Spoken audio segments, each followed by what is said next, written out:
আসসালামু আলাইকুম ভিউয়ার্স, আপনাদেরকে তাপসীর রান্নাঘরে স্বাগতম। আপনাদের জন্য আমি নিয়ে এসেছি নতুন এক রেসিপি, ভেজ এগ অমলেট। আমরা তো সবসময় সাধারণ অমলেট ট্রাই করেছি। আমরা শীতের দিনে সবজি দিয়ে বিভিন্ন রকমের পাকোড়া, খিচুড়ি, বড়া, ভাজি, সবজি, ভাজা ইত্যাদি আমরা ট্রাই করেছি। কিন্তু কখনো কি egg veg fry egg veg omelette আমরা কখনো ট্রাই করেছি? যদি ট্রাই না করে থাকেন তাহলে আজই আমার রেসিপি ফলো করে ট্রাই করতে পারেন। দেখবেন খুবই সুস্বাদু একটি খাবার। এই রেসিপি এটার জন্য যেসব উপকরণ লাগবে সেগুলো হচ্ছে 2 টেবিল চামচ ফুলকপি, 1 টেবিল চামচ সিম কুচি, আরেক টেবিল চামচ গাজর কুচি, আধা টেবিল চামচ পেঁপে কুচি, আপনারা চাইলে পেঁয়াজ পাতা কুচিও অ্যাড করতে পারেন, এবং একটি টমেটো কুচি। এছাড়া একটি পেঁয়াজ কুচি, একটি কাঁচামরিচ কুচি এবং 1 মুঠো ধনে পাতা কুচি লাগবে। এখন চলুন দেখা যাক কীভাবে এটি বানানো যায়। এখন আমরা একে একে সবগুলো উপকরণ একসাথে মিশাবো। পেঁয়াজ কুচি দেওয়ার পর কাঁচামরিচ কুচি দিলাম, তারপর সবগুলো ফুলকপি কুচি, সিম কুচি, গাজর কুচি এবং পেঁপে কুচি সবগুলো উপকরণ আমরা একসাথে মিক্স করব।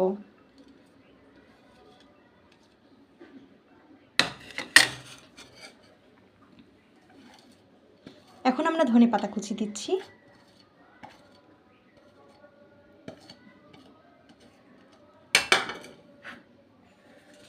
এখন আমরা সামান্য লবণ দিব।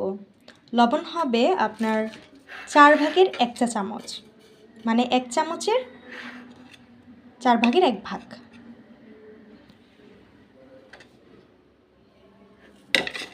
এখন আমরা সবগুলো উপকরণ একসাথে মিশিয়ে মাখতে থাকবো।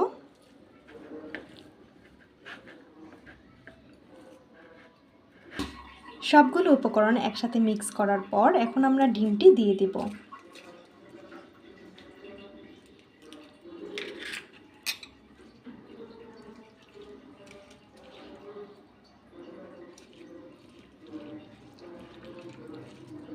দেখতে পাচ্ছেন আমরা কিভাবে ডিমগুলো মিক্স করছি।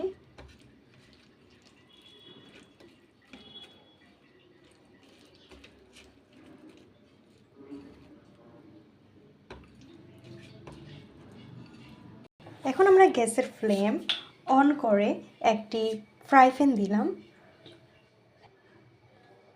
তারপর তেল দিচ্ছি।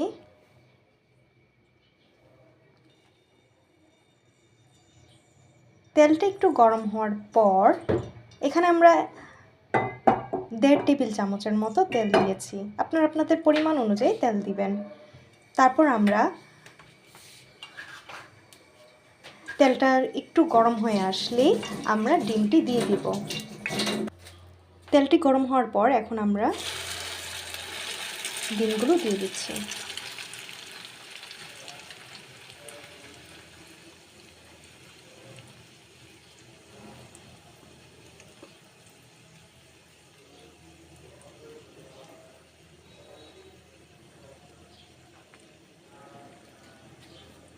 আপনারা বলবেন আপু কেন আমরা করছে? আমি রান্না করার পর আপনারা যখন রেসিপিটা ট্রাই করবেন তখন তো আমরাই হয়ে গেলাম, এই জন্য আমি বারবার আমরা করে সম্বোধন করছি। তারপর আমরা অমলেটের মতোই নেড়ে চেড়ে অমলেটটি বানিয়ে ফেলবো। গ্যাসের ফ্লেমটা আমরা মিডিয়াম করে রেখেছি, দেখতে পাচ্ছেন। এখন আমরা প্রায় 1 মিনিট পর একটু হয়ে এলে আমরা উল্টিয়ে দিব।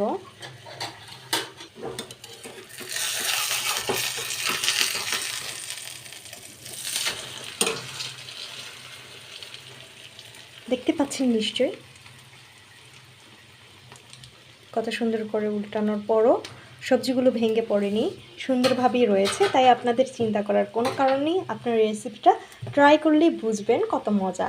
এই রেসিপিতে যদি আপনারা ফুলকপি একটু বেশি করে দেন তাহলে স্বাদটা অনেক বেড়ে যায়, এই জন্যই আমি ফুলকপি 2 টেবিল চামচ দিয়েছিলাম। সবগুলো থেকে ফুলকপিটাই বেশি দিয়েছি। আবার প্রায় 2 মিনিট পর এসে আমরা দেখছি সবজিটা সিদ্ধ হয়েছে কিনা। না, সবজিটা সিদ্ধ হয়নি, এখনও উল্টাইনি। আর কিছুক্ষণ পরেই আমরা উল্টিয়ে দিব। আমরা উল্টিয়ে দিয়েছি, দেখা যায় হয়ে গিয়েছে। আমরা এখনই নামিয়ে ফেলব।